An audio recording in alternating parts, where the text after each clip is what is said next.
오늘은 말씀이 응하는 원리이란 제목으로 말씀 상고합니다. 우리나라 땅값 중에 제일 비싼 곳이 명동이라고 그러는데 명동에 그 무슨 은행, 예전엔 상업은행이라고 그랬는데 그 은행 자리가 가장 비싸다고 들었거든요. 뭐 옛날부터 억대였다고 하니까. 근데 그 땅 얘기를 하려고 하는 게 아니라 그 명동의 비싼 땅 100평도 안 되는 값으로 무려 우리나라의 7배나 되는 그런 땅덩어리를 산 곳이 있어요. 제가 그 달러를 우리 원화로 환전해 보니까 79억 2천만 원이면 우리나라의 7배를 살 수가 있는 땅. 요즘은 아니고 지금부터 100년도 좀 더 돼서 러시아로부터 미국이 산 땅, 그것이 알래스카라고 하는 데잖아요. 그때는 그렇게 쌌었다는 거예요. 그런데 그거를 사게 된 주무장관이 윌리엄 스워드 국무장관이었다고 그러는데 얼마나 국회에 나가서 혼이 났는지, 당신이 나라의 돈을 함부로 낭비해가지고 아주 큰 잘못을 범했다고 그렇게 야단을 맞았대요. 그런데 100년 뒤에 1967년에 거기서 보물이 터져 나왔는데 그게 바로 검은 보석, 검은 보물이라고 하는 석유가 나왔대요. 그러더니 그 다음에 또 푸른 보물인 산림, 알래스카의 그 넓은 국토가 아주 좋은 목재로 가득하고, 또 그야말로 누런 보물인 이 황금이 그렇게 또 많이 매장되어 있다는 거예요. 그래서 돈으로는 환산이 안 되는 그런 어마어마한 땅이 라는 사실을 알았다는 겁니다. 이 100년도 안 돼서 그렇게 입증이 될 수 있는 이런 사실을 몰랐을 때에는 아주 역적이 됐었지만 지나고 나니까 그 사람은 미국의 영웅이 됐다는 거예요. 그러니까 우리 사람의 눈이라는 것이 이렇게 짧은 역사도 내다보지 못하고 그렇게 역적된 사람이 잠시 후에는 영웅이 될 수 있는 이런 세상에서 우리가 살고 있는데, 오늘 우리는 예수님께서 이사야서를 읽으시고 설교를 하실 때 이 말씀이 오늘 너희 귀에 응하였느니라 하는 말씀을 하셨는데, 그것은 그야말로 700년 전에 이사야를 통해서 주신 말씀이 700년 후에 예수님에 의해서 오늘 이 자리에서 너희에게 성취되었다라는 말씀을 하신 거예요. 근데 그 시대 사람들이 오히려 예수님을 아주 악한 귀신이 들렸다고 막 죽이려고 하는, 그것도 남이 아니라 고향 사람들이. 그러나 예수님은 거기서 살아나서 지나가셨다라고 말씀하고 있어요. 근데 우리는 2000년이 지난, 그로부터 또 2000년이 지난 지금 바로 그 모든 걸 다 알고 왜 나사렛 사람들이 그랬을까? 우리가 그때 거기 살았더라면 우리는 다 알아듣고 예수님께 감사하고 영광을 돌렸을 텐데 이렇게 말을 할 것이다 하는 겁니다. 그러나 지금 이 시대에도 여전히 예수를 악한 자로 생각하고 멸망시켜야 된다고 말하는 사람들도 지금 현재 똑같이 존재하고 있다는 거예요. 이 차이가 뭐냐? 바로 하나님의 말씀을 제대로 보는 자가 있고 보지 못하는 자가 있기 때문이다, 그 말이에요. 그래서 오늘 우리는 너무 중요한 문제를 지금 다뤄야 되는데 과연 우리는 어떤 눈을 가지고 있느냐? 우리에게 주신 이 하나님의 말씀이 우리에게 응할 수도 있고 우리를 비껴 나갈 수도 있는데 과연 우리는 이 말씀이 하나님의 이 말씀이 우리에게 응할 수 있도록 하기 위해서는 어떤 것을 우리가 가지고 있어야 되느냐? 적어도 나사렛 사람과 같은 자세를 가지고 있어서는 안 된다는 거예요. 그래서 오늘 본문 속에서 저와 여러분이 성경을 여러분의 것으로 응하게 할 수 있는 귀중한 비밀을 깨닫는 시간 되시기 바랍니다. 첫째가 뭐냐? 16절부터 21절에 보면 말씀의 해석, 말씀을 해석할 수 있는 힘이 중요하다는 거예요. 예수님은 그것을 할 수가 있으셨기 때문에 700년 전에 하나님이 주신 말씀이 바로 오늘 이 시간 너희들 앞에 성취됐다라고 말씀하실 수가 있었지만 그들은 그런 해석의 능력이 전혀 없기 때문에 오히려 예수님을 비난하고 죽이려고 했다 그 말이에요. 자, 그러면 어떻게 이런 일들이 일어났는지 한번 그 내용을 좀 차근차근 우리가 알아보도록 합니다. 예수님이 고향에 가셔서 평소처럼 안식일 날 예배를 드리려고 회당에 오셨다. 근데 예수님 보고 성경을 읽으라고 했다는 거예요. 근데 그 안식일 날은 이사야서를 읽는 주간이었어요. 예수님이 이사야서 중에서 본인이 원하시는 대로 펼쳐 읽는 건데 그 읽은 말씀이 뭐냐면 이사야 61장 1절과 2절을 읽으신 거예요. 이렇게 되어 있어요. 주 여호와의 영이 내게 내리셨으니 이는 여호와께서 내게 기름을 부으사 가난한 자에게 아름다운 소식을 전하게 하려 하심이라.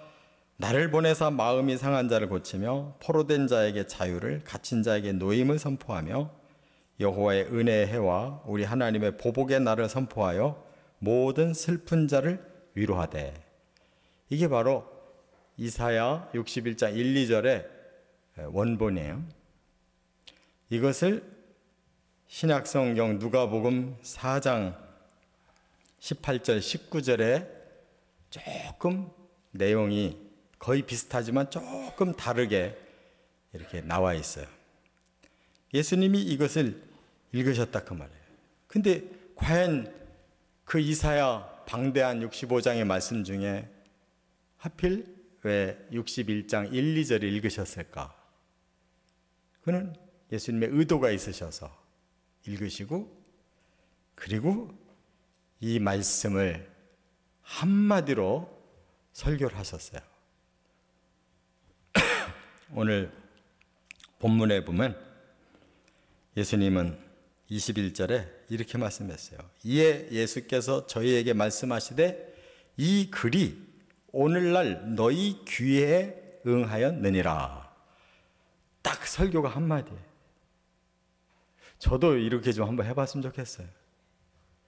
성경 구절 딱 읽고 그냥 한마디만 하면 아멘 하고 뭐 영적 흥분이 좀 막 일어나는, 예수님은 이렇게 명쾌하게 해석하시고 단 한마디로 이 설교를 완벽하게 하셨어요.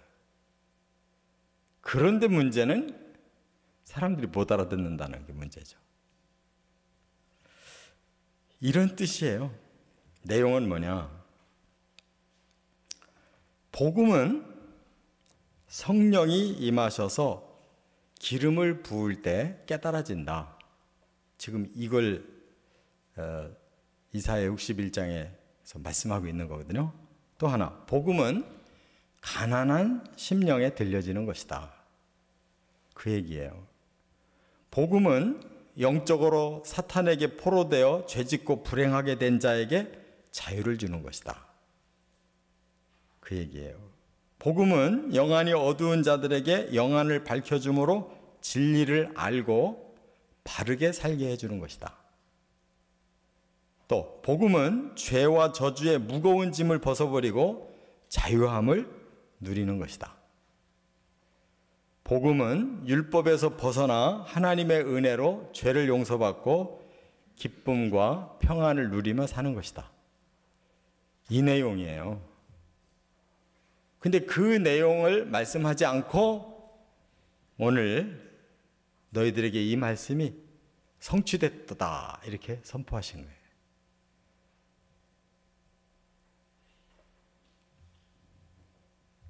저와 여러분은 이미 제가 방금 말씀드린 것처럼 이 이사야 61장 1절과 2절 이것을 누가복음 4장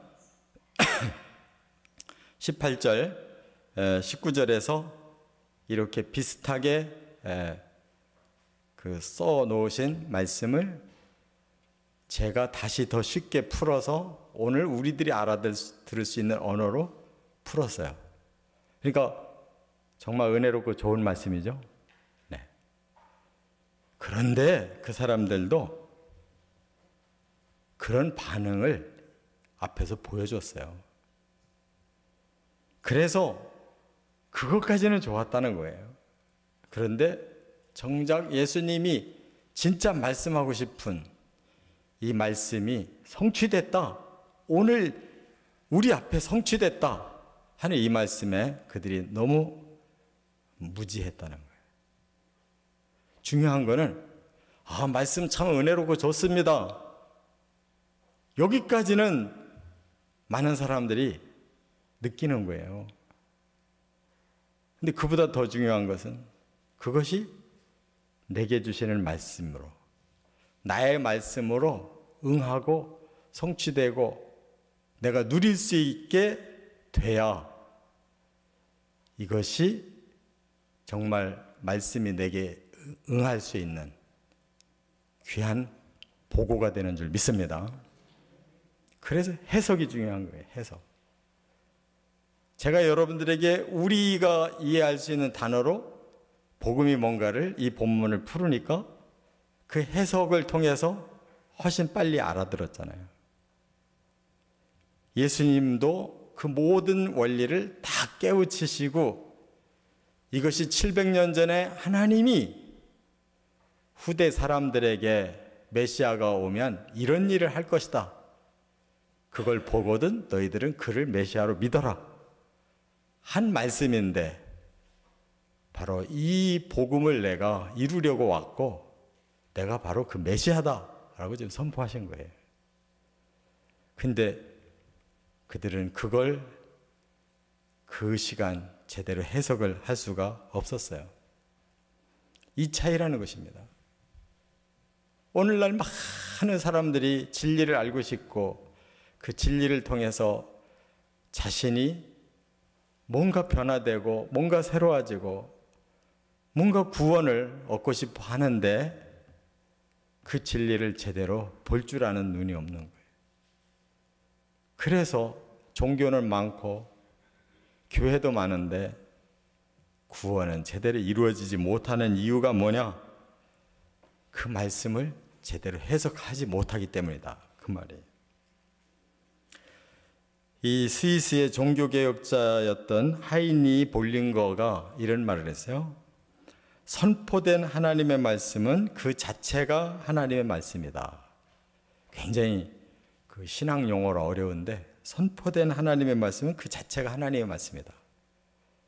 다시 말해서 선포라는 것은 설교를 말하는 거예요. 하나님의 말씀을 잘 해석해서 선포하면 그것이 곧 하나님의 말씀, 진리라는 거예요. 그만큼 해석이 중요하다는 거예요. 왜 이걸 강조했느냐? 그 당시 종교개혁이 필요했던 그 당시에 문제점이 바로 그거였어요. 성경을 해석하지 않았어요. 그리고 전부 예전으로만 하나님께 경배를 드리고 사람들이 헌신하게 했을 뿐이에요. 그러다 보니까 말씀에는 무지하고 그냥 습관적으로 하나님을 경외하는 그런 삶을 살다 보니까 점점 말씀에서 벗어나고 있어도 그걸 몰랐던 거예요. 그게 중세시대라는 거예요. 그래서 종교개혁이라는 건 왜 일어났느냐? 본래 하나님이 주신 그 말씀의 뜻을 제대로 해석해서 사람들이 알고 바르게 믿도록 한 것이 종교개혁이라는 거예요. 바로 예수 그리스도는 2000년 전 그 시대의 종교개혁자예요. 그 시대의 말씀의 주인 노릇을 하던 그러한 사두개인, 바리새인, 서기관들 다 말씀을 제대로 모르고 예전적인 그러한 신앙만 계속 강조했기 때문에 그들이 무지해서 메시아가 오신 것도 알아보지 못하고 메시아가 주고 싶어 하시는 그 복음도 그들은 거부했다는 거예요. 오늘 이 시간도 마찬가지예요. 성경은 이미 주어져 있는데 이 성경에서 바로 이 인류가 구원을 받도록 예수님이 메시아라는 사실을 깨달아야 되고 예수님이 해석해 주시는 대로 우리가 믿어야 구원이 오는 건데 그것이 아직 안 되고 있는 많은 사람들이 있다는 걸 깨달아야 돼요. 예수님이 요한복음 5장 39절에서 이런 말씀하셨죠. 너희가 성경에서 영생을 얻는 줄 생각하고 성경을 연구하거니와. 여기까지는 다 해요. 아, 성경은 뭔가 우리에게 구원을 주는 책이야. 영생을 얻게 해주는 책이야. 하고 성경을 열심히 연구한다는 거예요. 근데 예수님이 지적하신 말씀이 뭐냐? 이 성경이 곧 내게 대하여 증언하는 것이니라. 이 성경은 전부 예수님을 증언하고 있다는 거예요. 이 성경을 읽고 이 성경을 깨달았다고 하면서도 예수를 못 깨달았고 예수를 못 믿는다면 그건 소용이 없다는 거죠. 바로 나사렛 사람들이 그런 사람들이에요. 이사야서 말씀이니까 은혜롭긴 한데 그 말씀을 해석한 당신은 아무래도 이상하다는 거예요. 저와 여러분에게 과연 하나님의 말씀이 정말 그런 것인가? 확실하게 진리를 깨달을 수 있는 해석자들이 되시기를 바랍니다. 두 번째, 22절, 23절에 보면 그 다음 중요한 게 뭐냐? 말씀의 반응이라는 거예요. 반응. 말씀 앞에는 두 가지의 반응이 나오게 돼 있어요. 하나는 긍정적인 반응, 하나는 부정적인 반응. 근데 오늘 본문 이 나사렛 사람들에게는 두 가지 반응이 다 나오고 있어요. 왜냐? 그들은 이미 하나님 믿는 사람들이에요. 하나님 말씀을 읽고 나니까 말씀 참 은혜롭다. 받아들였어요. 예수님 참 말씀 잘하신다. 이렇게 칭찬도 했어요. 그게 어디에 나오느냐? 22절에 그랬어요. 그들이 다 그를 증언하고. 이 말은 예수님 참 설교 잘하시네. 이렇게 칭찬했다는 뜻이에요. 그 다음에 그의 입으로 나오는 바 은혜로운 말을 그랬어요. 그가 하는 설교가 하나님 말씀을 정말 잘한다. 말 잘한다. 은혜롭다고 평가하고 있어요. 근데 그것은 너무 객관적인 얘기예요. 중요한 것은 예수님이 이 말이 오늘 너희들에게 응했다. 오늘 내가 너에게 전하는 이 말씀이 너희들의 것이다. 한 여기에 반응이 나와야 되는데 이 사람들은 이렇게 말을 해요. 놀랍게 여겨 이르되 이 사람이 요셉의 아들이 아니냐. 이렇게 잘 나가다가 싹 삐끄러져서 엉뚱한 데로 빠져버렸어요. 이게 무슨 말이냐? 여기 놀랍게 여겨가 무슨 뜻인가 하면, 우리가 뭔가 좋은 거, 멋있는 거에서 서프라이즈 그러잖아요. 그게 아니에요. 이거는 뭔가 새롭네, 뭔가 특별하네, 그런데 어딘지 좀 이상하네, 이런 뜻이에요. 왜냐하면 저 사람 요셉의 목수 요셉의 아들 예수 아니야? 아니 저렇게 가난한 집의 목수 아들이 어디 나갔다 오더니 조금 특이한 소리를 하네. 저거 정상이야? 이런 말이란 말이에요. 하나님 말씀은 은혜롭게 잘 읽어줬는데 저 사람 그 다음에 이상한 소리 한다는 거예요. 여러분, 바로 이게 문제예요. 그들 앞에 메시아가 서 있는데 메시아를 뭘로 보냐면 저 아무개네 집 아들, 우리 동네에 시시한 청년의 한 사람, 그 사람이 오늘 좀 이상한 말 한다, 이렇게 보고 있다 그 말이에요. 반응이 어떻게 나오느냐에 따라서 그 말씀이 그의 것이 될 수도 있고 오히려 그 말씀 앞에 저주를 받을 수도 있는 거예요. 그래서 여기 놀랍게 여기에 따른 다우마조라고 그래요. 다우마조. 이상하다는 뜻이에요. 이상하다. 우리가 이해할 수 없는 뭔가 이상한 거다, 이렇게 받아들인다 그 말이에요. 하나님의 말씀이 사람들의 선입견에 의해서 해석되어지면 이런 거예요. 그래서 사람들은 우리의 육안으로 보이게 뭔가를 보여줘야 되고 우리 이성으로 받아들여질 수 있는 말을 해줘야 된다, 이렇게 요구해요. 그게 뭐예요? 표적을 보여달라는 거죠. 아니 네가 뭔가 특별한 사람이라면 특별한 증거를 보여줘야지 뭐 이상한 말 하지 말고 오늘 이 자리에서 기적 좀 일으켜봐, 그런 얘기인 거예요. 그걸 예수님이 이미 알아들으셨어요. 그래서 속담을 한마디 하시잖아요. 의사여, 너의 병을 고쳐라. 그 말이 뭐겠어요? 이 사람 굉장히 용한 사람이래. 그게 뭐 중요하냐 이거야. 용한 치료를 한번 이 자리에서 우리한테 보여줘봐라, 그 말이에요. 사람들은 자기 육안으로 봐야지 믿고 이성으로 이해해야 믿지, 하나님의 영성으로 진리를 아무리 전한다 할지라도 자기들이 이해 안 되고 눈앞에 아무것도 펼쳐지지 않으면 안 믿는다는 거예요. 그게 인류의 문제인 거예요. 하나님의 영성이 임하지 않고는 사람들은 깨달음이 없다는 것이에요. 그래서 복음을 처음 말씀할 때에도 기름을 부어 깨닫게 하신다는 거예요.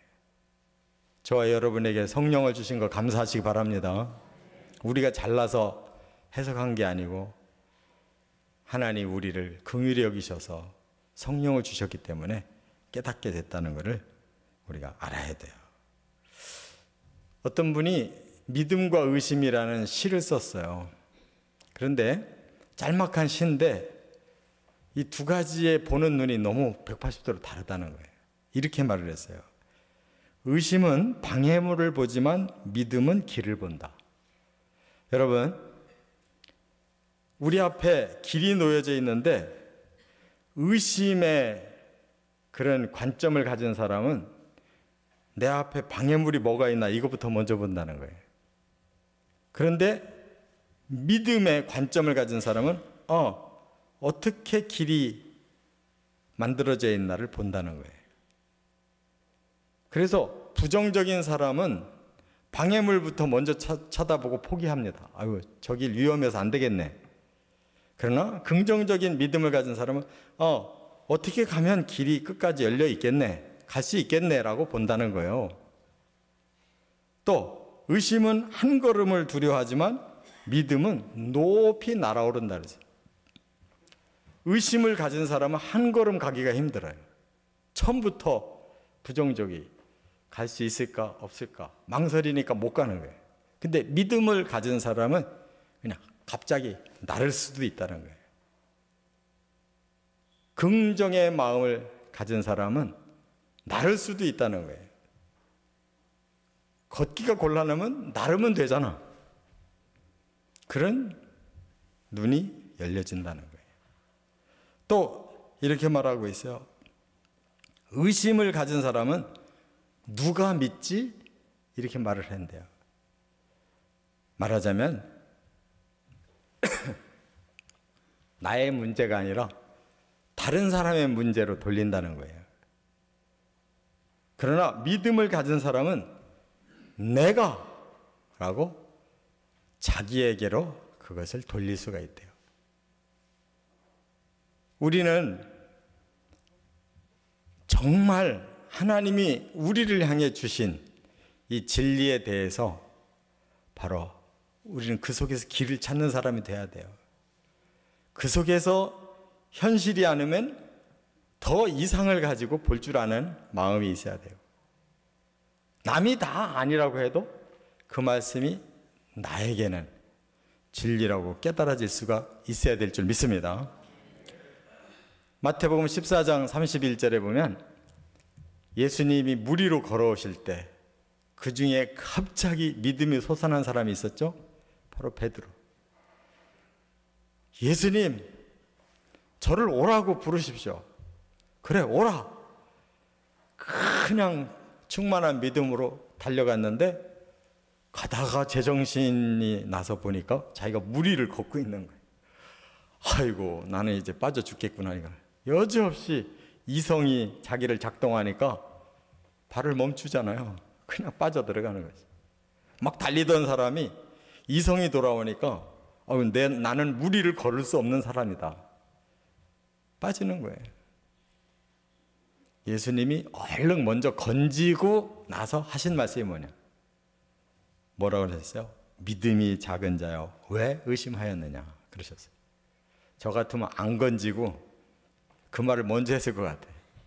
믿음이 작은 자여 왜 의심해가지고 지금 죽어가느냐 이랬을 것 같아요. 예수님은 저하고는 인격과 믿음이 달라서 먼저 건져내시고 붙잡아 놓고 왜 이렇게 믿음이 작으냐. 그건 사실 뒤에 해야죠. 죽은 다음에 얘기해봐야 소용없죠. 우리 사람들이 그래. 이렇게 하나님 앞에 의심을 떨어버리고 믿음으로 나가는 이것이 진리를 만나는 중요한 비결임을 꼭 믿으시 바랍니다. 정말 우리 안에 이 불신의 마음, 의심의 마음을 버려야 돼. 세 번째 중요한 게 24절부터 30절에 보면 말씀에 순종이 필요하다. 행동해야 된다는 거예요.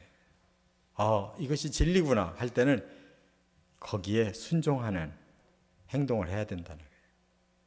여기 보니까 예수님이 순종하지 아니하고 의심하고 있는 이 나사렛 사람들에게 두 가지 예화를 들려줘요. 하나는 엘리야 시대에 3년 6개월 동안 비가 내리지 않아 기근이 닥쳤을 때 하나님이 엘리야를 어디로 데려갔느냐? 저 시돈의 사렙다 과부 집으로 가게 하셨다. 왜 이스라엘에 과부가 없어서 글로 보내셨겠느냐? 그랬어요. 무슨 뜻일까요? 진짜 이스라엘에는 과부가 없어가지고 멀리 이방 땅에서 과부 한 사람 찾아가지고 엘리야 선지자를 의탁해 하셨을까요?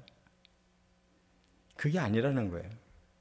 하나님이 아무리 이스라엘 내에서 엘리야를 돌봐줄 과부를 눈 씻고 찾아봤는데 그런 믿음의 과부가 한 사람도 없었다는 거예요. 그래서 멀리 시돈의 사렙다 과부에게 당신의 종을 보내서 의탁해 했다는 거예요. 그 사렙다 과부가 어떻게 했어요? 자기 마지막 자기하고 아들하고 먹고 죽어야 될 그 마지막 음식을 엘리야가 너 먹기 전에 나부터 먼저 달라고. 그걸 순종한 사람이에요. 자기들 마지막 먹고 죽어야 될 음식인데 엘리야가 염치도 없이 그거 나부터 먼저 달라고. 그래도 하나님의 종이 그 말 하는 거를 그냥 행동으로 순종했더니 그거 가지고 계속 떨어지지 않도록 기름병을 채워주시고 밀가루통을 채워주셔서 그 가뭄을 다 이겨내 다 같이 살았다는 거잖아요. 그런 믿음 가진 사람을 하나님 자꾸 찾았는데 거기 한 사람이 있더라는 거예요. 이방 땅에. 또 하나 예화를 말씀하셨어요. 아까 엘리야 얘기는 열왕기상 17장이었는데 뒤에 시리아에 나만이라고 하는 문둥병 걸린 장군을 병을 고쳐주셨잖아요. 이스라엘에는 병을 고쳐줄 문둥병자가 없어서 이방인을 고쳐준 줄 아느냐 이거예요. 아무리 하나님 고쳐주고 싶어도 문둥병자가 이스라엘에 한 사람도 없어서 그게 아니었다. 문둥병자 많이 있는데 하나님이 고쳐주려고 해도 믿음이 없어서 한 사람도 고침받을 믿을 자가 없어서 할 수 없이 하나님이 찾아보니까 저 아람 나라의 나아만 장군이 하나님의 말씀을 받아들이고 순종해서 고침받을 믿음이 있더라는 거예요. 그래서 그를 불러다가 엘리사를 만나게 해서 고쳐줬다는 거예요. 사실 내용을 들어보면 그렇잖아요. 처음에 이스라엘의 여종의 말을 듣고 그 말에 의지해서 왔잖아요. 엘리사라는 아주 훌륭한 하나님의 선지자가 있는데 그분이 고칠 수 있을 겁니다. 그래서 그 말 믿고 전도에 눈이 열려가지고 왔잖아요. 와서 보니까 엘리사는 만나주지도 않고 사환을 보내서 하는 소리가 이 요단 강물에다 7번 씻고 돌아가라고. 화가 났잖아요. 아니 우리가 사는 동네는 이거보다 더 깨끗한 강물이 얼마든지 있는데 내가 강물에다가 몸 씻으러 왔냐. 뭔가 안수를 해주든지 뭔가 치료를 해줄 줄 알았는데 그래도 옆에 있는 부하가 뭐라 그랬어요. 아니 믿져야 본전인데 하고서 안 되면 가더라도 한번 해봅시다. 그 말에 나아만 장군이 겸손하게 순종해서 7번 씻었더니 그 순간 다 나서버렸다. 그러니까 결과적으로 이 나아만은 하나님의 그 말씀 앞에 행동으로 순종을 한 사람이라는 거예요. 예수님이 뭘 지적하는 거예요? 왜 나의 선민 이스라엘에는 이런 순종하는 자가 없느냐? 내 고향 내가 사랑하는 사람들을 내가 구원하고 싶어서 여기에서 내가 메시아라고 선포를 하고 있는데 어떻게 한 놈도 안 믿냐?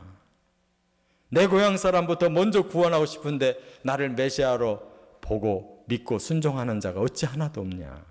그게 안타깝다라고 말씀한 거예요. 순종하기까지는 구원이 임하는 것이 아닙니다. 할렐루야.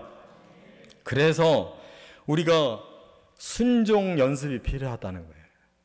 거저되는 게 아니라 순종은 많이 연습해야 돼. 연단이 돼야 돼요. 제가 곽선희 목사님 설교 중에 이 얘기를 하나 들었어요. 사람의 마음은 반반이래요. 순종할까 하는 것도 50% 있고 아니야 하는 것도 50%가 있다는 거예요. 근데 이 50%에서 1% 넘어가는 게 중요하다네. 순종적으로 1%만 넘기면 어떻게 돼요? 부정적인 것이 49%로 줄어드는 거예요. 벌써 차이가 나는 거예요. 2% 차이가 나는 거예요. 거기다가 한 번 더 노력해서 1%를 더 순종적으로 가면 52%에 48%가 돼. 벌써 4% 차이가 난다는 거예요. 한 번씩 노력할 때마다 이게 2%, 4%, 8% 벌어지면 나중에는 그 저울추는 완전히 순종적으로 넘어간다는 거예요. 어느 정도 가면. 참 좋은 예화라고 생각했어요. 우리가 맨날 머리로만 공상하고 믿습니다 하지 믿습니다 해놓고 하나도 믿는 만큼 행동 안 하잖아요. 말로만 믿습니다. 세게 하려고 그냥 쉑쉑 소리가 나가면서 믿습니다 해도 행동은 하나도 소리가 안 나거든요. 여기에 문제가 있다는 거예요. 우리 그리스도인들이 행동하는 만큼 그 역사가 따르는데 그게 너무 부족하다는 거예요. 우리 그리스도인들에게. 이제 말씀을 좀 정리할게요. 오늘 예수님이 하신 말씀 너무 중요한 거예요. 진리는 분명히 있는데 이 진리가 내게로 오고 나에게 구원의 열매까지 맺게 하기 위해서 어떻게 해야 되느냐? 바로 예수님의 해석을 우리가 깨달아야 되는 거예요. 내 것으로, 내 말씀으로 받아들여야 돼요. 그래서 그 말씀을 믿고 그 다음에 행동해 나가야 돼요. 믿음으로 그 다음 행동해 나가야 된다는 거. 그런 사람에게만 예수님의 제자가 돼서 구원에 이르게 된다는 걸 말씀하고 있어요. 이 진리가 이론이 아니고 실제가 되어지는 축복을 받으시기를 주의 이름으로 축원합니다.